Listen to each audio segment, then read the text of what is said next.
Ashoks mindful lesson. Ashok की कहानी कि अपने दिमाग को खाली कैसे करें। अशोक भारत के एक महान सम्राट थे जिन्होंने मौर्य वंश के दौरान अधिकांश भारतीय उपमहाद्वीप पर शासन किया था। अपने दिमाग को खाली कैसे करें, इस बारे में उनकी कहानी एक प्रेरक कहानी है जो हमें आंतरिक शांति और मानसिक स्पष्टता का मूल्य सिखाती है।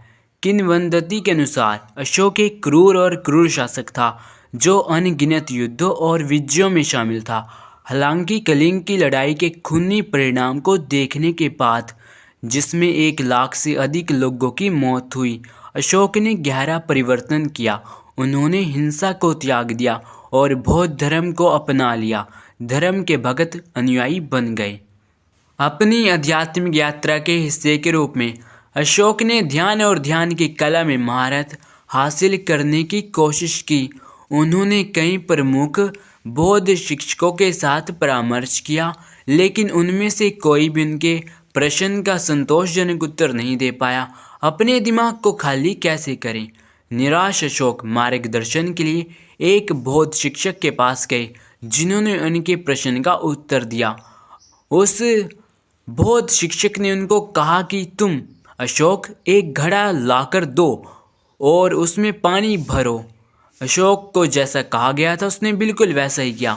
फिर उस बौद्ध शिक्षक ने उसे कहा कि अब अपने हाथ से पानी को जोर से हिलाने का प्रयास करो। जैसे ही अशोक ने पानी हिलाया, उस बौद्ध शिक्षक ने उससे पूछा कि उसने क्या देखा।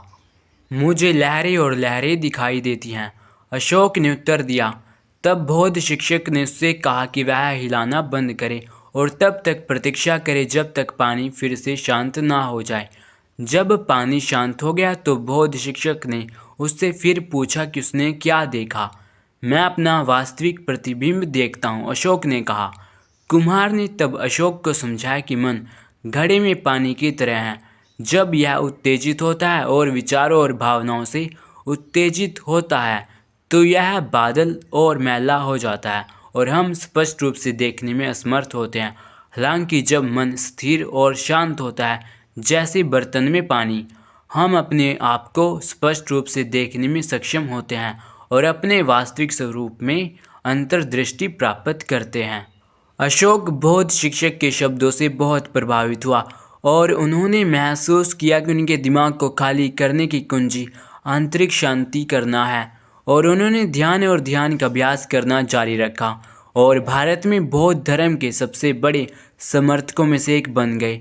अशोक और बौद्ध शिक्षक की कहानी हमें सिखाती है कि आंतरिक शांति और मानसिक स्पष्टता का मार्ग बाहरी माध्यमों से नहीं, बल्कि एक शांत और स्थिर मन के माध्यम से है। माइंडफुलनेस और ध्यान का अभ्यास करके हम अपने विचारों और भावनाओं की अधीन गड़गड़ाहट को शांत करना सीख सकते हैं और अपने वास्तविक स्वरूप में अंतर्दृष्टि पा सकते हैं। तो अगर कहानी पसंद आई हो तो उसको लाइक करना ना भूलें, और अगर आप हमारे चैनल पर नए हैं तो उसको सब्सक्राइब करके इसकी बेल आइकन दबा लीजिए ताकि आप तक हमारी नेक्स्ट वीडियो आसानी से पहुंच जाए और आप उस वीडियो को आसानी से देख सकें। So thank you.